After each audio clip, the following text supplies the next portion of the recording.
2058 साल जेठ 19 गते शुक्रबारको राति राजा वीरेन्द्र, रानी ऐश्वर्या, युवराज दीपेन्द्र, नवयुवराज निराजन, अधिराज कुमारी श्रुति सहितका 10 जनाका लागि कठोर काल बनेर निम्तिएको थियो।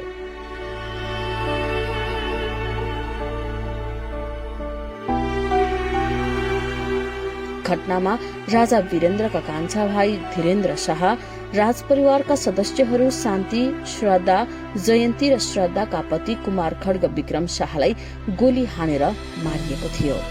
राजा वीरेन्द्रको वंशनाश गर्ने गरी मचाइएको दरबार हत्याकाण्डको 19 वर्ष पूरा भएको छ।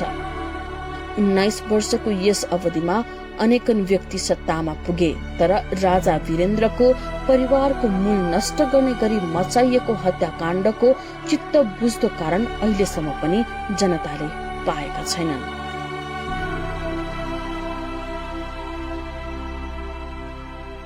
नेपालको इतिहासकै कालो दिनका रूपमा अंकित जेठ 19 मा भएको घटनाबारे अझै पनि नेपालीको मन सन्तुष्ट हुने गरी तथ्य बाहिर आउन सकेको छैन।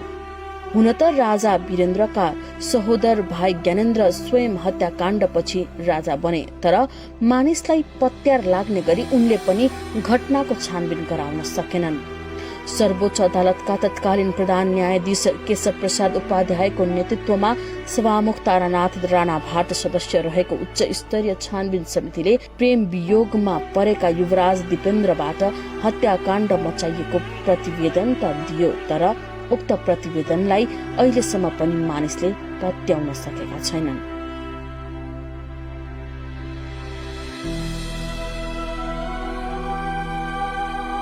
ज्ञानेन्द्र बाहेक नै पनि यो कालखण्डमा दर्जनौं व्यक्ति प्रधानमन्त्री बनेर सत्ता सम्हाले, तर कसैले पनि त्यस हत्याकाण्डको उचित छानबिन गराएनन् र गराउन पनि सकेनन्।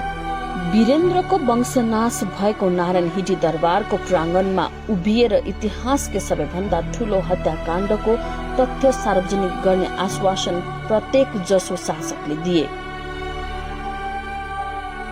तर दण्डहीनताको जालोमा लपेटिएको नेपाली सत्ताले यो घटनालाई पनि उसै गरी छाडिदियो जसरी अरू सैकडौं घटनाहरू न्याय नपाएर इतिहासको गर्भमा विलिप्त भए।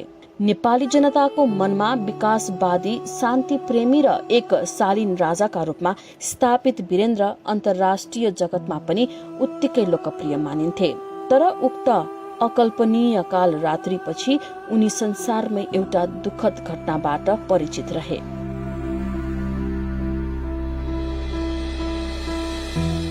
संसारमै बिरलै हुने यस्ता वंशनाशका हत्याकाण्डका खबरले 19 वर्ष अगाडिको त्यो दिन संसार नै स्तब्ध बनेको थियो। त्यो दिन सम्झदा भदौरे झरी सरी बलिन्द्र आँसु धाराले आफ्ना प्रिय राजाको विदाई गर्नेहरूको भीड कसरी सम्हालियो होला भन्ने लाग्छ। परिस्थिति सम्हाल्न सोही काण्डमा परेर गम्भीर भएका अचेत अवस्थाका युवराज दीपेन्द्रलाई नयाँ राजा घोषणा गर्नु परेको थियो। तत्कालीन रूपमा प्रवाह गराइएको सूचनामा हत्याकाण्ड दीपेन्द्रले नै घटाएको भन्ने थियो, तर युवा वर्गमा निकै लोकप्रिय छवि बनाएका दीपेन्द्रमाथि लगाइएको त्यो आरोप सत्य मान्ने पक्षमा नेपाली जनता थिएन। उनीहरूमा ठूलै षड्यन्त्रबाट दरबार हत्याकाण्ड मचाइएको आशंका थियो। हत्याकाण्डका समयमा प्रधानमन्त्री रहेका गिरिजा प्रसाद कोइरालाले यस घटनालाई बारम्बार ग्रान्ड डिजाइनको संज्ञा दिइरहे, तर उनले त्यस हत्याकाण्ड पछिको डिजाइन के थियो भन्ने कहिले खुलासा गरेनन् र त्यो ग्रान्ड डिजाइन पछाडिको रहस्य गिरिजा प्रसाद कोइरालासँगै हराएर गयो। देशमा एकातिर संसदीय व्यवस्था विरुद्ध चलाइएको माओवादी सशस्त्र हिंसा चरम उत्कर्षमा पुगिरहेको थियो, अर्कोतर्फ सिंहदरबार केन्द्रित सत्ता चरम भ्रष्टाचार र अनियमितताका कारण अलोकप्रिय थियो।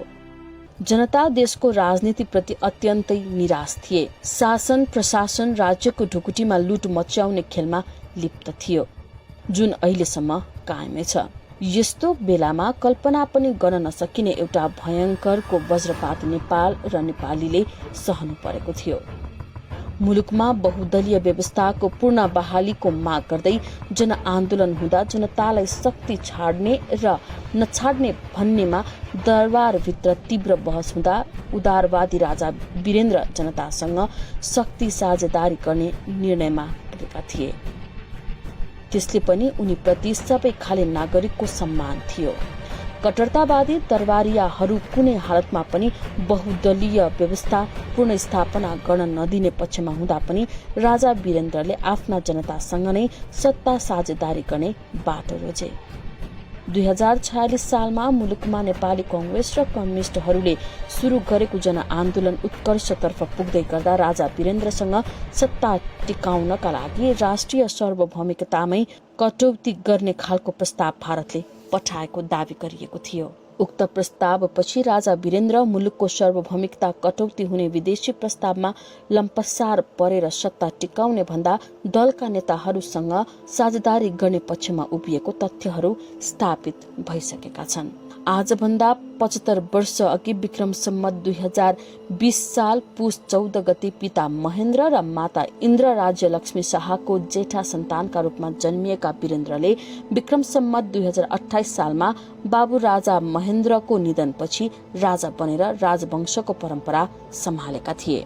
राजा नेतृत्वको पञ्चायती व्यवस्थाको 18 वर्ष सक्रिय शासन गरेका उनी 2058 सालको त्रासदीपूर्ण हत्याकाण्ड अगाडिसम्म 12 वर्ष संवैधानिक राजाका रूपमा रहेका थिए।